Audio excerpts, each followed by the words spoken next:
मेरे गर्दन के पट्ठों से दर्द बाजू और हाथों तक होती है। C6 और C7 ये आपके, इसको सर्वाइकल्स कहते हैं। ये गर्दन के जो मोरे हैं सर्वाइकल्स हैं। C6 और C7 के दरमियान से एक नर्व निकलती है जो आपके बाजू में आती है। ये जब दब जाती है उसकी वजह से होता है। इसका बेहतरीन इलाज हिजामा करवाना है। हिजामा कराओ। मेरी बेटी मिट्टी खाती है, आसान सा हल है, खजूर में सफ़ेद तिल भर के डाल खिलाओ।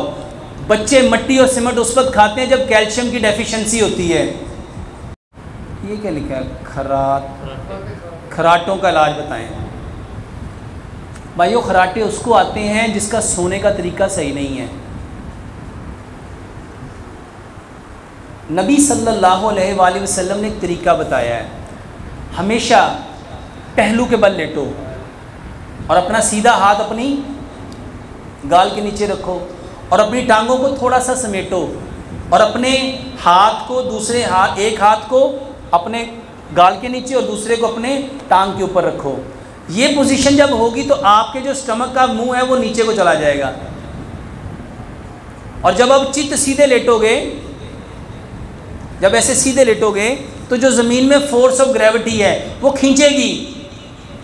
आपका सांस पेट को ऊपर करेगा, ज़मीन नीचे को खींचेगी। आप ऊपर को करोगे, वो नीचे को खींचेगी। तो फिर साउंड पैदा होता है, खर्र खर्र खर्र।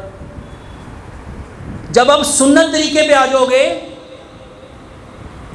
जब आप सुन्नत तरीके पे आ जाओगे तो ये प्रॉब्लम होनी नहीं।